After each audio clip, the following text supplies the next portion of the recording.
Welcome to Accountable, where your business is our business. Hosted by David R. Peters. Today's guest is Taylor Watts.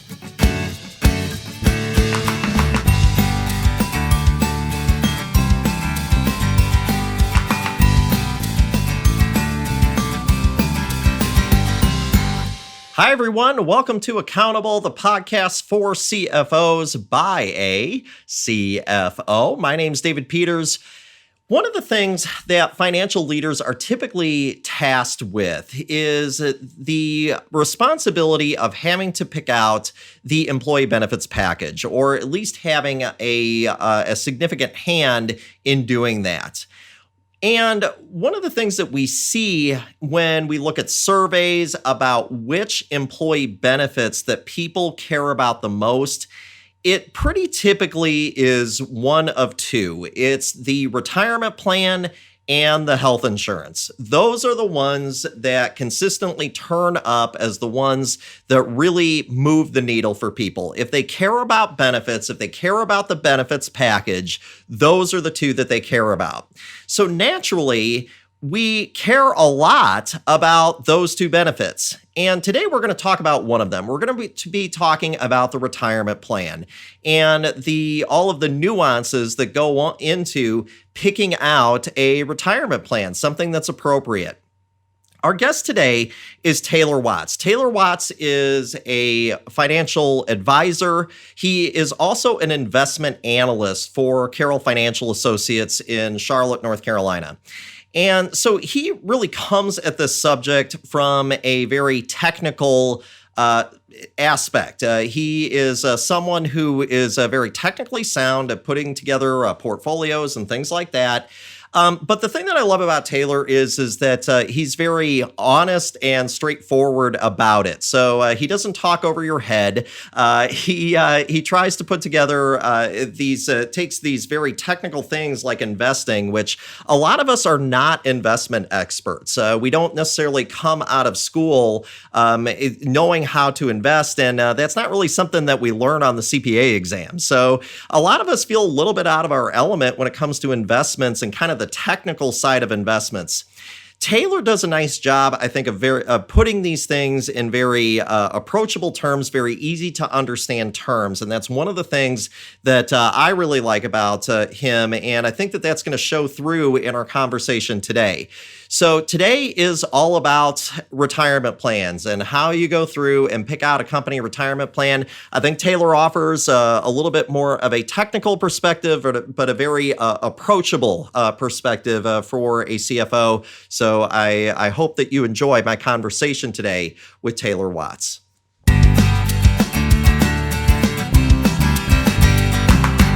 Taylor, thank you for being on Accountable, the podcast for CFOs by a CFO. Thanks for being here. Yeah, happy to be here. Yeah, so folks, Taylor Watts is a financial advisor and an investment analyst at Carroll Financial in Charlotte, North Carolina. And he's talking to us, today we're going to talk a little bit about retirement plans, Taylor. We're going to talk just because our audience, I think, this kind of takes them out of the realm of where they're comfortable. A lot of CPAs, a lot of good experience dealing with financial issues, good at financial statement analysis, good at risk management, good at a lot of things, but not so much investing sometimes. It just kind of takes us out of our element. What are some of the common problems and things like that you see when you're looking at employer retirement plans? So when I think about, questions I'm asked and questions that other advisors in the office are asked, the big things come up with education. So a lot of employees just don't know options, availability, something as simple as time value of money. Right. So you think of when there's lower education with these firms, you get lower participation rates, which obviously is something you don't want to have. The more you're not participating, the better off your clients and your employees will be in the future, down the road in your retirement. The lack of education about if you're in a hardship situation, can you take out a loan? Can you have a hardship distribution? That kind of thing. Right. One of the things I think CFOs and people who are in charge of the plans don't realize sometimes is the fees embedded inside the plans. Right. There's always easier ways to lower fees, either inside of the mutual funds themselves or the plan itself. That's harder when you're a smaller company. If you have 10 or 20 people trying to have a plan, it's hard to deal with those fees. You're not really going to have a lot of weight behind getting this to change.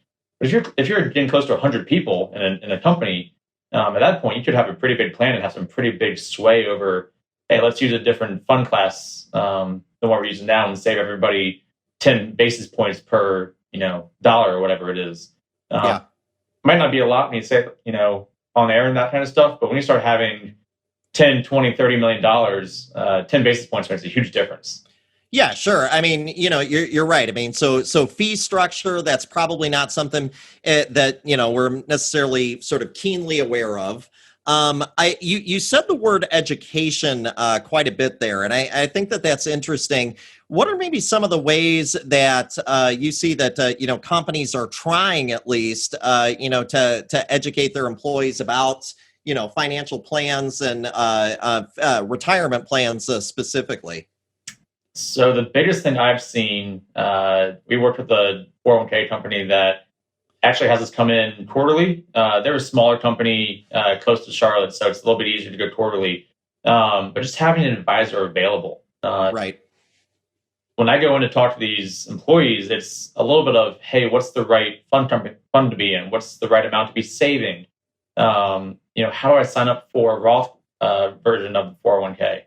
I think the easiest way to do it is just having access to an advisor. Because like you said, the CFOs and the CPAs, it's not really their job to say, hey, I know everything about this plan and how you should do it and how you should take money and how you should put money in.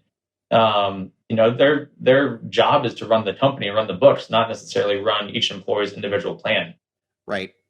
So having access to an advisor or someone that has the knowledge base is really the biggest benefit I see. But on top of that, just having seminars and company updates and that kind of thing. I've got a lot of friends who, when they were out of college, their companies did new employee seminars where it said, "Hey, here are your benefits. Let's walk through them. If you have questions, let's set up a time for you to meet with an HR person for 20, 30 minutes and walk through the benefits and what you have access to." I think that's a great point, and it's, Carroll Financial does that. There's several other financial planning firms that will agree to do that as well, where they'll come in and they'll sort of set up rapid fire kind of appointments where it's kind of 15-minute intervals. I think, on the company side, though, too, I think, especially for our listeners, it's important to stress to the employees the importance of talking to a financial advisor or somebody who, if they do have questions about the portfolio, that you get that if you have the expertise available, if whether it's an outside firm coming in or whether it's, somebody within the organization taking the time to talk to people about that, it's important for them to take advantage of it, because I think that, even now, where we seem to be bombarded with commercials about retirement plans and the importance of saving and all of these things, there's still a shortage of people saving for retirement, which is kind of amazing because it's in your face seemingly all the time. Yeah, no, I think we're getting better as society of saving and knowing you should save. But it's hard initially. Once you start saving, sort of back in your mind, don't have to worry about it. But that initial step to save is a big step. Even if it's saving $50 a pay period or $100 a month or whatever it may be, that initial step is what makes the biggest difference. Because once it's out of your paycheck and once you're living on $100 less a month, you don't think about it. It doesn't matter. Right. But making that initial jump is what's really important. I think that's the hardest part for a lot of younger employees. And honestly, it might be just the same way for older employees that have never contributed. Well, I think that's a great point. One of my favorite books, there was a New York Times bestseller that came out a few years back. It had a yellow cover. It was called The Power of Habit. and it's a great book for those of you that haven't read it. It's not a financial book, by the way, either. Okay, we're not slinging around internal revenue code sections or rates of return on the S&P or anything like that. Nothing like that. Really, what the book's about is how we as human beings form habits. Whether those are good habits or those are bad habits, we are very habitual type of people. And I think to your point, savings kind of works like that too. Once you got somebody who started saving, then it becomes easier. But it's like, it's like going to the gym or anything else. It's, the first trip there is a monster. It's a tough one. Yep. No, I think I heard someone say once it takes 21 days to form a habit, like you said, good or bad. Yeah. But, I think it probably only takes you 6 to 10 pay periods to form a habit about saving. Once you've done the first few and you've had a few months of living on a new income, basically, it's a lot different. It's a lot easier. Yeah, I think that's a great point. What about, because some of our folks, they are working for smaller companies and, like we were talking about earlier, I mean, they don't necessarily have a big staff. And so, but, they're trying to put a retirement plan in place for employees, maybe for the first time. Yep. Any words of advice or anything for those folks? I mean, what are some rules of thumb or anything like that you might be able to offer when putting together a plan? Yeah. I think a few things are sort of important. Make sure that you have investments that aren't too hard to understand. If you as a CFO or a CPA don't understand the investments are sort of iffy on what they do, your employer is going to be no different, if not worse off. Yes.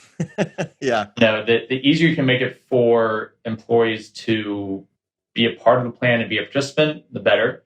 I think if you can find a plan that is cost effective and meets all the goals that you're trying to provide for your employees, that's probably your biggest hurdle to jump over. Right. First and foremost, this is a benefit for your employees to make them want to be at your company and want to continue to be there and benefit their future. So the easier you can make it for them, the better. I think that's very well said. One of the things that I think that maybe sometimes as financial people, and I think that the world that investment advisors, I think, are just as guilty of this too. We assume that everybody knows the basics, right. And that just simply isn't the case. And I'm sure you get this too. I get a number of people that still ask me, what's the difference between a Roth account and a traditional account? And it's, and like I said, this retirement planning stuff is everywhere. So to still get a very basic question like that, I think even still, it kind of takes me off guard a little bit. But you know what? I'm plugged into the industry. You're plugged into the industry. And I think a lot of our listeners, they're plugged into money stuff. And so they kind of forget that, that the basics are really some things that we as, the general population may not be as good at as maybe we are. Yep. And I don't think that's a bash on an employee, though. My dad's a doctor and will ask me questions about, simple questions like that I find sort of funny that he doesn't know the answer to, but yeah, because he's so smart. But at the same time, like you say, he's not in the industry. But if you ask me some medical question that he thought was simple, I couldn't even tell you what it would mean. Sure, it goes both ways. Yeah, and I think that's so. I guess that would maybe be a good message to folks out there. Don't underestimate just sort of the power that you can provide just by providing sort of like simple materials like that. I really do think that can go a long way. One of the things that I would point out too, I pointed this out when we were talking to Bryce Oldham, who I know that is that retirement plans along with health insurance, they typically get lumped in as the two biggest benefits that employees care about. So this is something that shows up if you go into surveys by SHRM, Society of Human Resource Management, pretty much every year. Those are kind of the big two, okay? And I think that part of that is because they're so in your face. Right. If I go to the doctor, I'm thinking about my health insurance, right? I mean, I'm thinking about, because I have to pay that bill, Right. and retirement planning, I think that's is also in your face. But the thing is, though, is that that is not necessarily kind of something that employers necessarily spend a lot of time on. It's a little bit of set it and forget it. Right. You know, Bryce and I were actually working on a plan, a pitch for a company a couple of months ago, and they hadn't looked at it in years. Right. And we looked at it, and like I was talking about earlier, we looked at the costs and the investment options and that kind of thing, and we could save them something like $60,000 a year for a 50-person company. Right. Just because they hadn't looked at it in 5 years. Right. The industry is changing so quickly every year that there's so many more options, and the availability of information is so much greater now than it was a decade ago. That's just something you have to stay on top of. You can't let it fall by the wayside and not pay attention to it. Well, and the other thing I would point out too, and this is something that I think is just getting tougher as we move forward, is hanging on to employees. One of the reasons, not the only reason, but certainly one of the reasons why you offer a retirement plan and why you offer benefits is to be able to retain talent. And it's, and so if employees care about health insurance and retirement plans the most, those are some things that we need to pay attention to. Are there any sort of like newer features, options for building retirement plans that you see that can maybe help with employee retention? Is there anything kind of out there that you think is kind of interesting? The biggest things I'm seeing are not so much on the 401k health insurance side. Okay. So a lot of companies will do the safe harbor match and say, hey, 3% is easy, don't need to worry about highly compensated employees, that kind of stuff. And they'll just let it sit, and like you said, sit and forget about it. So outside of increasing your match, if you're able to, I've seen more benefits outside of health insurance and retirement plans. So things like, mental health now has become a big thing. So things like paying for part of your gym membership or something like that, so you have good physical health, mental health. Yep. Some of the bigger companies are starting to do car leases if you're high enough up in the ranks. Yeah. Wellness programs, so parents getting more time off if you're a father. We've always had maternal leave, but paternal leave is now becoming a much bigger thing. And then I think a big thing now, that especially if you can work from home all day, every day, relocation services. Sure. if you're working at Facebook in California and you're willing to take a 10% pay cut to live in North Carolina, are they willing to pay for you to move there to save them money in the long term? So especially for kids coming out of college or younger employees, that can be a big benefit to them, because they don't have to pay $1,000 to $2,000 to $3,000 to move their families. Yeah. It'll be interesting to see how some of that stuff kind of shakes out, kind of post COVID too. I think, because especially right now, I mean, a lot of people, it almost doesn't matter where you are in certain instances right now. I mean, if you're close to the office or you're hundreds of miles away, it's almost on some level doesn't matter anymore. One of the things that, so you just mentioned younger employees. One of the things that, we have trouble with is getting younger employees to participate. I mean, I used to struggle with this with some of my own companies that I helped start. It seems to be a constant problem, and I don't know. Some people have pointed to lack of education and things like that, but my goodness, it certainly seems like there's a lot of education out there. Is it just that younger employees maybe aren't interested, or is there some sort of other reason for this? And can we change that? I guess is probably the bigger question. Can you change it? Yes. Obviously, you can always change anything. I think probably the biggest reason why younger employees are not participants is either because they don't necessarily know how to sign up for it. So, in a larger corporation, they might give you a packet of 100 pages, and if you read through the first 20, but the last 40 are the most important, you might miss out on the 401k signups and that kind of stuff. So one way you can get around that and fix that is, if your plan allows it, auto enrollment. Yeah. And, say, hey, we're going to put in 3% match, and like that gets us to our match where we match 3% of your income. That's what we'll do. And if you want to do more, that's up to you, but we're going to do a minimum of that. One of the 401k programs we worked with, they match up to 10%. So they start you at 5%, and each year they move up 1%. So you have plenty of time to stop it, start it. But that's a pretty easy way to automatically include employees. In a great way that they don't think about it off. The first paycheck has money missing out of it in their point of view. So from the get-go, it seems normal to them. I think that's interesting. One of my, if you've ever done anything in behavioral finance, and to our listeners, some folks will be familiar with this idea.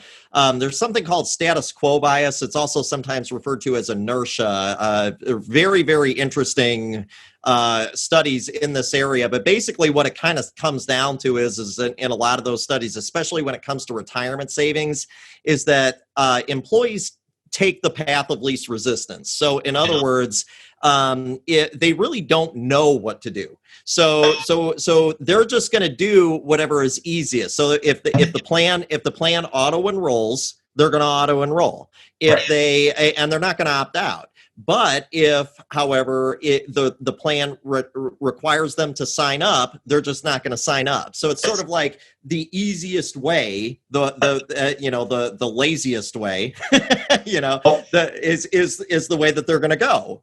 Right, and things that to you and I seem very important, i.e., retirement signups and that along those lines, might not be the most important thing to other people. So they might be in the back of their mind for 6 months, and then all of a sudden their program might not have, pretty or often enrollment periods. So they might have to wait 6 more months, and they forget about it at the end. Yeah. So I totally agree. If it's automatic and the status quo bias, go for it. I think that's the easiest and fastest way to get a higher participation rate.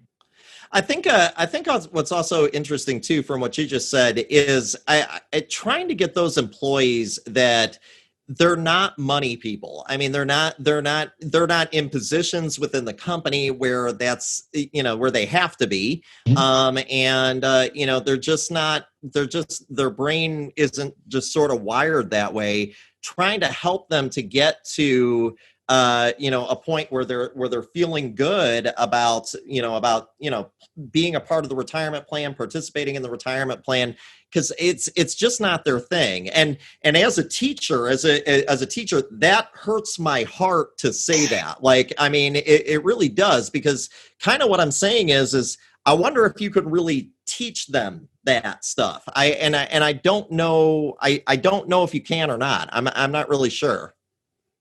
You can probably teach them, but like any good college student knows, retention doesn't always happen. Yeah, right. So you can sit them down in a room and teach them the basics and hope that they learn it. But at the end of the day, it's something that if they're interested, they're going to take a bigger role in their retirement. And if they're not, they're going to be okay with like you said, the status quo, going along with what's already happening. Well, and maybe that's part of the response there. At least I'll talk anecdotally. I mean, I think that, one of the ways that I've found success is kind of within that group of employees is talk about what life is like if you've set yourself up, with, kind of well for retirement. And then talk about what life is like when you haven't. And, I think that, even if you're not necessarily sort of financially minded and you're not necessarily, throwing around, the Gordon growth model and the time value of money, that you're still looking at it and you're saying, okay, I don't know all that stuff, but I know what I want to, how I want to live versus how I don't want to live. Right. If you can relate it back to them and how they live their lives daily anyways, that's a huge benefit. Very few people past high school, maybe college, do, like you said, time value of money, math, calculus. I mean, that's all done by computers nowadays, and it's just not part of what they do on a daily basis, but they Sure. definitely know what cars they drive. They know how they like to go out to dinner. They know what kind of house they like to live in. They know their vacations and that kind of stuff. So if you can relate it back to the big picture, how much do you think you spend a year? How do we get there? Yep. That's much easier for them to relate to and for them to have in the back of their mind to have sort of a goal and where they want to get to. Yeah, and kind of to that point too. I mean, I said in a seminar, I think it was last week. I was teaching at a seminar, and one of the things I said was it doesn't take a financial mind to really know that if I got more money going out than I got coming in, that's bad, right? So so I think at the very least maybe we can get that far. Yes. And maybe that's part of the answer with those folks. In all seriousness, to our listeners out there, I mean that's a challenging group, and it's hard because you can keep talking about rates of return and all that stuff, but to those folks, I'm not sure if that resonates. No, I totally agree there. Yeah. So let's talk about some stuff because a lot of our listeners deal with small businesses, and some of the small businesses are unique. They present some challenges here. Right. And I guess I would just maybe want to get your thoughts. I mean, if you're a small business employer, what are some options out there for you? I mean, it's we want to set up a good plan. Because again, good retirement plans help out with retention. I mean, good benefits help out with retention. So if I'm a small business, I'm not going to be able to compete with the publicly traded companies, in terms of benefits packages. But man, I want to at least be considered. And so I got to put something together. What are some things that they should be thinking about, or anything that they should maybe have on their mind? So there are three main retirement plans for small businesses. Sort of what we talked about earlier with the 401k expenses. That can be a big, expense as a company if you only have 20 or 30 people and you're trying to run a full-on retirement plan. So really, it's the SEP IRA, the solo 401k, and then Simple IRA. So they all sort of have different benefits and requirements for them. But basically, the SEP IRA is, for a business who doesn't already have a retirement plan but wants to have one and wants to offer employer contributions towards the plan for the employee. The solo 401k is really more for a solo practitioner, small business. It's for somebody who is contracting for themselves or doing basically the work. They are the company. They can have one for the wife as well or their spouse, but it's mostly for somebody who wants to maximize their contributions. But it's them and the wife, or it's just them running the company. Simple IRA is really what I call a starter plan. It sort of encourages contributions, but the contributions aren't going to be so great that can be the only thing you contribute to your entire life, and you'll be able to keep that standard of living you're used to. Yep. So those are sort of the big three I think of outside of a traditional 401k program. There's benefits to each one of them. We can talk through that if you want, but those are the big three I think of. Well, I think that I think that's the way to go. I mean, you kind of do have those three choices on the table. I would also say though too, going through and really kind of understanding, I think some of the nuances between them, I think is pretty important. Solo 401ks, it used to be that we would say that's kind of for bigger companies. But I don't know that that's really true anymore. I mean, I think, especially with the solo Ks now, and they don't take that much to open either. So, I mean, I think I can probably open one in about 20 minutes. I mean, it's really not, if we decide that that's the right thing for them, right, we can open that pretty quick. And all of those plans can be opened faster than you can sign paperwork to even start the process for a traditional 401k program. Yeah. So, no, I agree.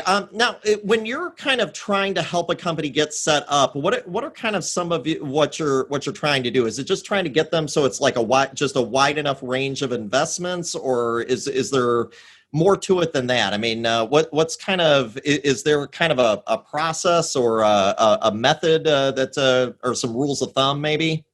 Yeah, so the biggest step, and I guess the biggest factor, is figuring out which of those three works best for the company. You know, there are different contribution and limits and that kind of stuff that we don't need to get into because you'll forget about them by the time we finish this podcast. But it's probably right, especially the way the tax law's been going in this year too. By the way, guys, IRS code 2.35. Yeah. But the biggest thing that we look at is what plan fits their needs the best. No plan's ever going to be the perfect fit. It's not going to, reach every goal that they're trying to hit.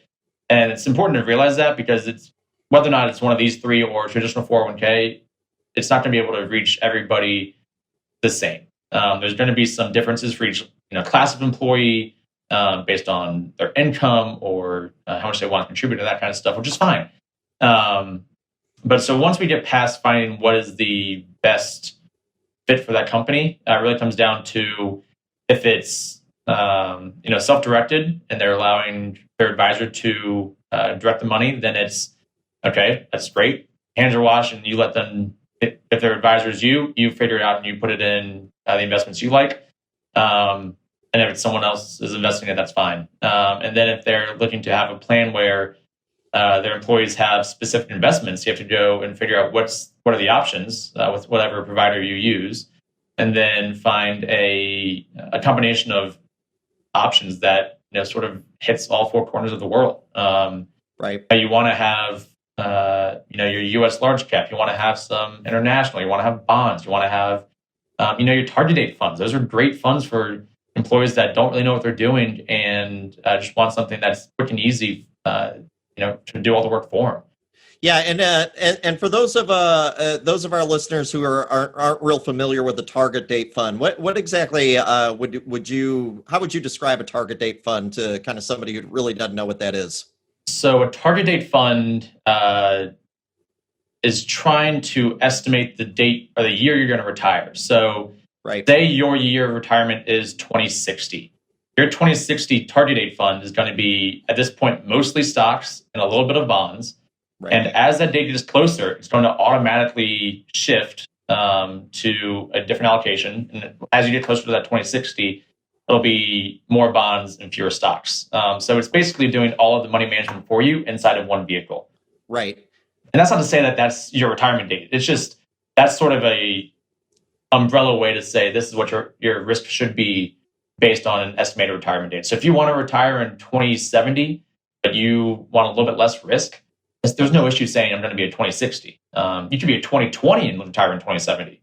But that's their quick way of saying this should be your risk and your sort of stock to bond allocation based on when you think you want to retire. Yeah, so basically then they're a fund where they're kind of adjusting the stock and bond allocation. Sliding scale.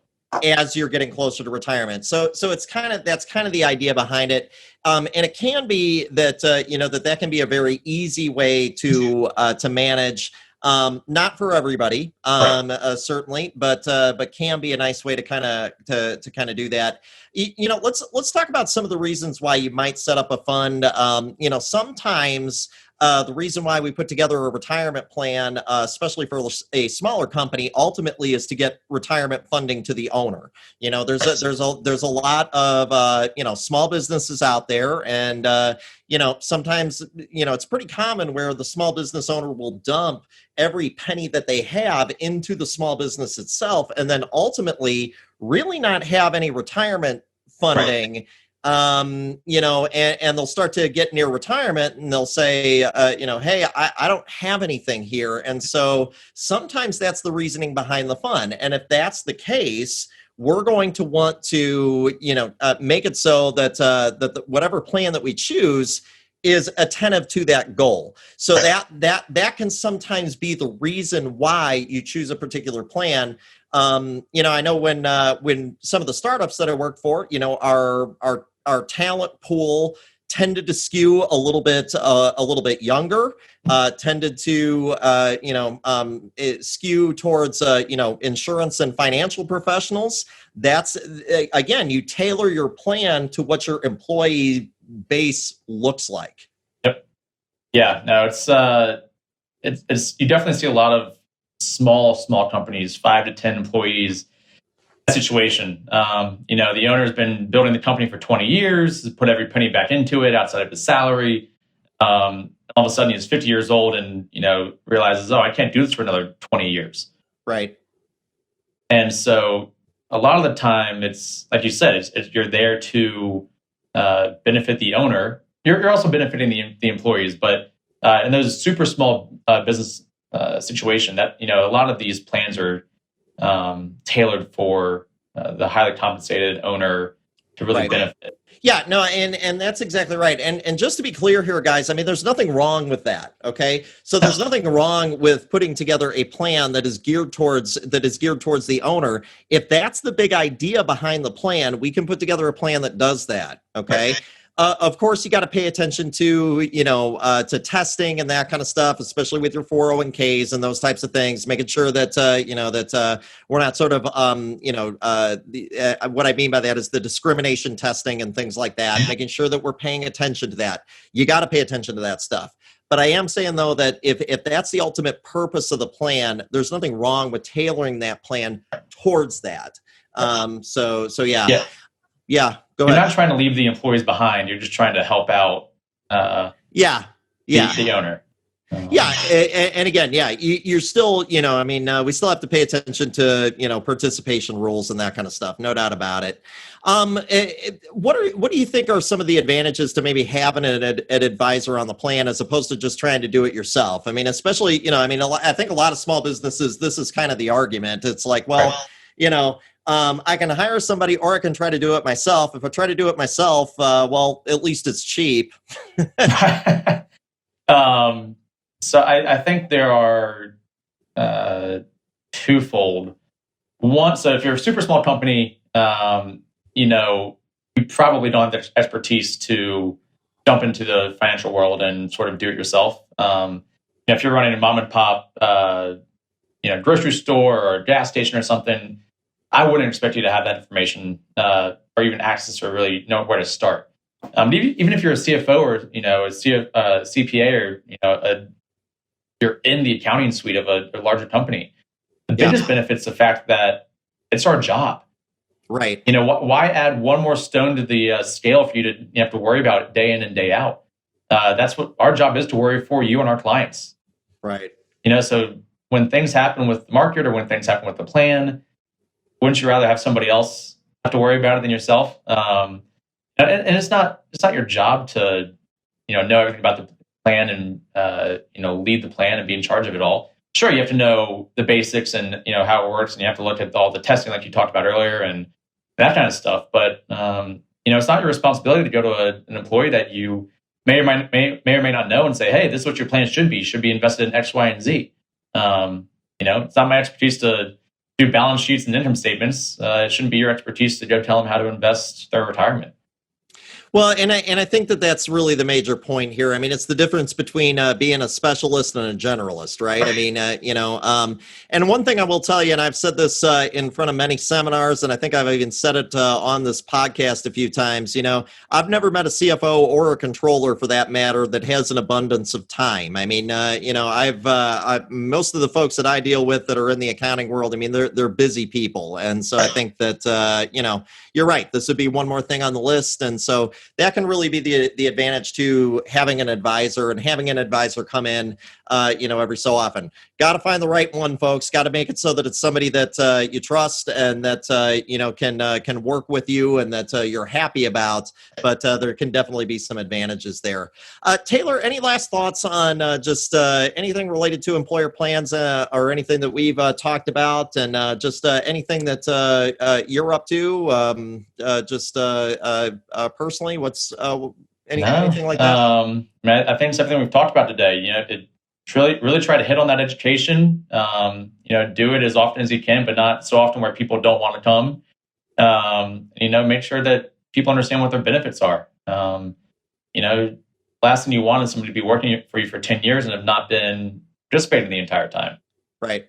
So I think the education, and I think just having your employees know what they have access to is really step one and one of the biggest steps. So, yeah. So, how can folks get a hold of you? I work at Carroll Financial. My email is twatts@carrollfinancial.com, twatts@carrollfinancial.com. And my phone number is 704-409-2596. If you have any questions, whether or not it's about retirement plans or college planning or tax planning, estate planning, any questions you might have, I'd be happy to answer them. Yeah. So, folks, and again, reach out to Taylor or just reach out to an advisor, folks, because I got to tell you, it's this is important stuff, and especially if this is not kind of your thing, there's no problem with that. But we got to make sure that we're reaching out to folks who can take care of this, because again, if nothing else, it's important to your employees. It's one of the reasons that it's one of the benefits that employees consistently point to and say, yes, this is something that I care about. So that's the reason why you do it. Okay. Right. So anyway, so Taylor, thanks for being on today. I greatly appreciate it. Hey, I had a blast. Thanks for having me.